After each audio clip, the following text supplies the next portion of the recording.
今回は29勝0敗 UFC ライト級王者ハビブ・ヌルマゴメドフの紹介をしたいと思います。ハビブ・ヌルマゴメドフです。 MMA 戦績29勝0敗 UFC 戦績13勝0敗です。ロシアのダゲスタン共和国出身の32歳です。 MMA 史上最長である29戦29勝の無敗記録を持つ MMA の歴史において、今後もレジェンドとして語り継がれることが確定している超強豪選手です。無尽蔵のスタミナで常にプレッシャーをかけ、ケージ際に追い込み、組みついてパワフルなクリンチワークでテイクダウンを取り、グラウンドに貼り付けトップコントロールをし、強烈なパウンドを打ちまくり、そのままパウンドアウト、もしくは相手が逃げて隙ができたところをサブミッションでフィニッシュする最もダメージの少ない支配的な試合で完全勝利します。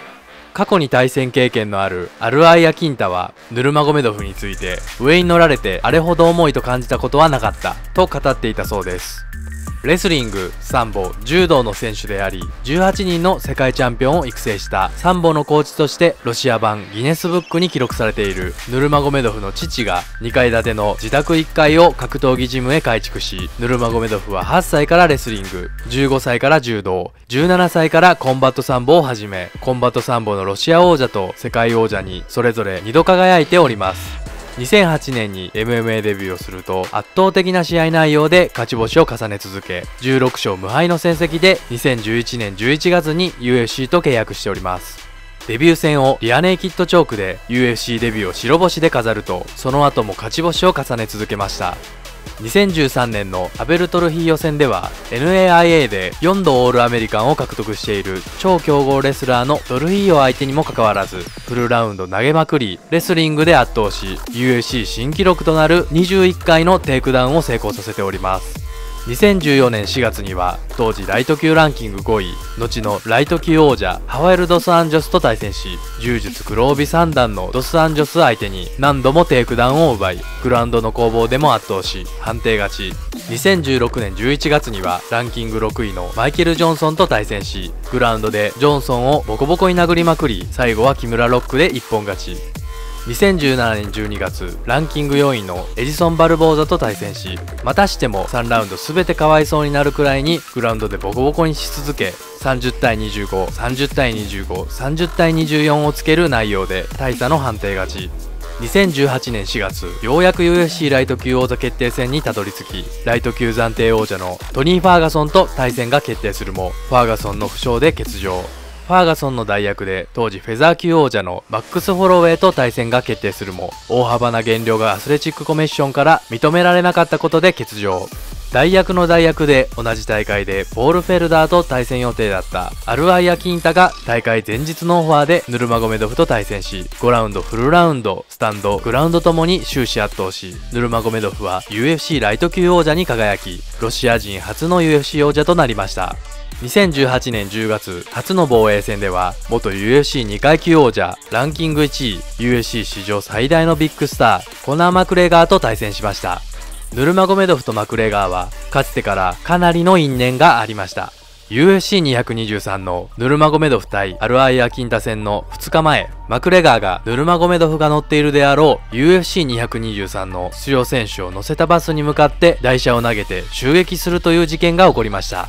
以前からヌルマゴメドフ一派とマクレガー一派は対立しており、問題がたびたび生じていた中で、マクレガーのチームメイトの一人であるアルテム・ロボフがヌルマゴメドフを少し負傷しては試合を欠場してばかりだなど非難しており、これに対しヌルマゴメドフが激怒し、バス襲撃が起こる前日にホテルでヌルマゴメドフがロボフに対してなぜあんなことを言ったと言ってロボフにビンタを浴びせた出来事があったそうです。その出来事が引き金となり、マクレガーが報復としてヌルマゴメドフの乗車していたバスを襲撃するに至ったそうです。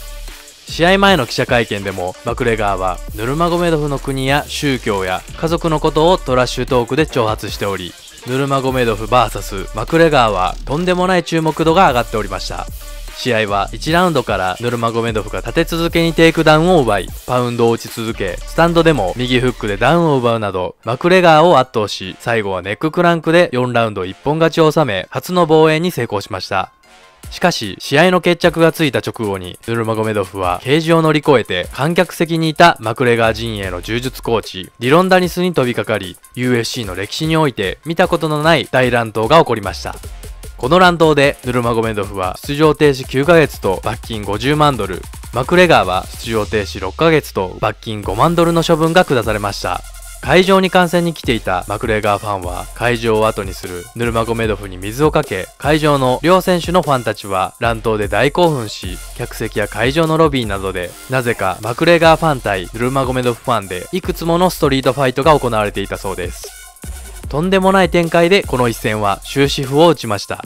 UFC 史上最大のビッグスターであるマクレガーにも圧勝し、ヌルマゴメドフは一夜にして一気に有名になり、UFC229 のマクレガー戦後に680万人だった自身のインスタグラムのフォロワーが24時間で300万人以上も増加し、現在のフォロワーは2100万人を超えており、ロシアの著名人の中で最多のフォロワー数だそうです。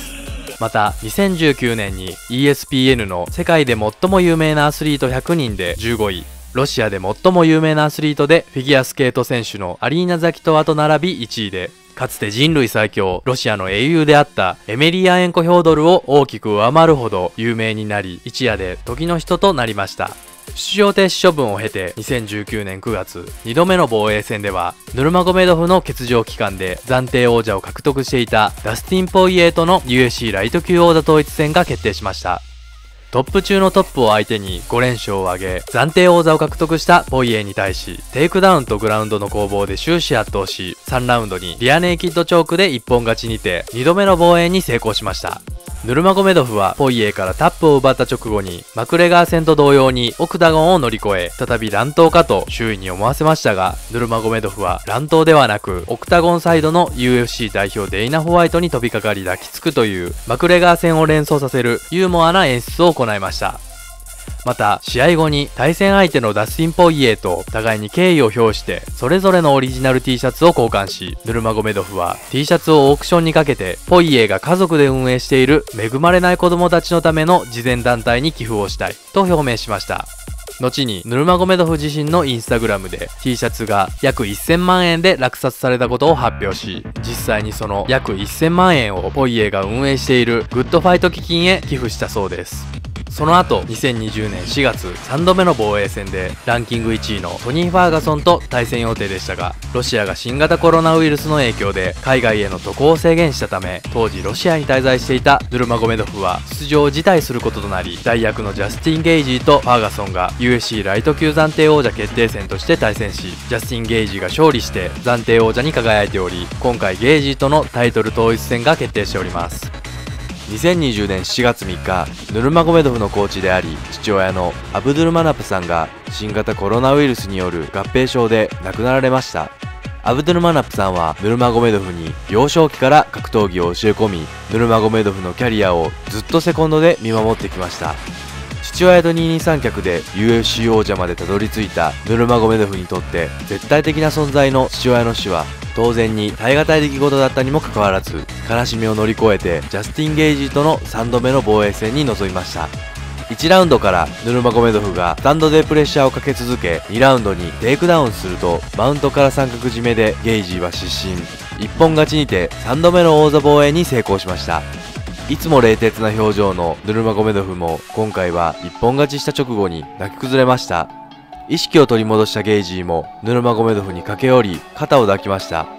立ち上がっても号泣し続け、ヌルマゴメドフはグローブをマットに置き、これが最後の試合になる、もう父がいなければ戦えない、 USC から今回の試合の打診があった時、母に3日間相談し、お父さんがいないとできないからもうやめてと言われたけど、最後だからと約束し試合をした。お父さんの夢だから格闘技をやれた。自分が UFC に求めることは一つ、パウンド・フォー・パウンドナンバーワンファイターに認定してほしい。それだけのことはやってきたし、無敗のライト級王者なんだ。 UFC で13勝0敗、 MMA キャリアは通算29勝だ。自分にはそれがふさわしいと思っている。ゲイジー、君がどれだけ周囲を気遣う素晴らしい人か僕は知っている。減量を助けてくれたこともあったね。ご両親を大切に、いつ何が突然やってくるかわからないからと語り、衝撃の引退を発表しました。ハビブ・ヌルマゴメドフは全戦全勝無敗、UFC ライト級王座防衛を3度成功させ、ベルトを保持したまま MMA のキャリアを終えることになりました。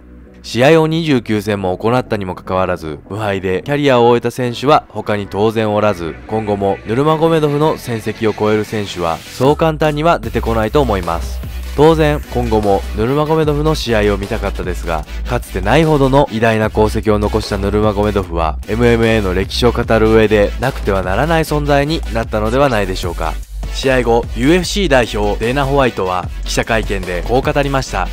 このまま引退だと思う。彼の状況を考えれば今日の試合を見られた我々はみんなラッキーだ。君たちがこのことを噂として聞いているか、後で彼がこのことを明かすのか知らないが、どうやら彼は3週間前足の指を2本骨折していた。彼はそのことを誰にも言ってなかった。彼は地球上で最もタフな人間の一人だし、世界ナンバーワンのパウンド・フォー・パウンドだ。彼は地球上で最もイケてるやつだ。前日計量や今日の様子を見てやばいんじゃないかと思っていた。彼が彼じゃないように見えた。呼吸も荒かった。だが結果は衝撃的だったと語っております。ヌルマゴメドフは入場時や試合後にはヌルマゴメドフの地元コーカサス地方の人々が着用するパパーハという毛皮の帽子をかぶっており、パパーハをかぶってヌルマゴメドフを応援するファンも多いです。また試合中に相手に喋りかける場面がしばしば見られ、マイケル・ジョンソン戦ではパウンドを打ちながら今すぐ降参しろ、俺にはタイトル戦が必要なんだと語りかけておりました。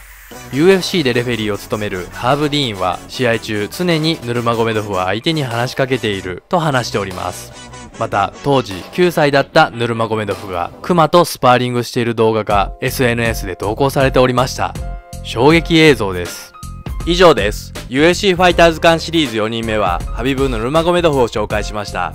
今後も各階級の王者トップランカーなど紹介していきたいと思っております。いいね評価、チャンネル登録、コメントよろしくお願いします。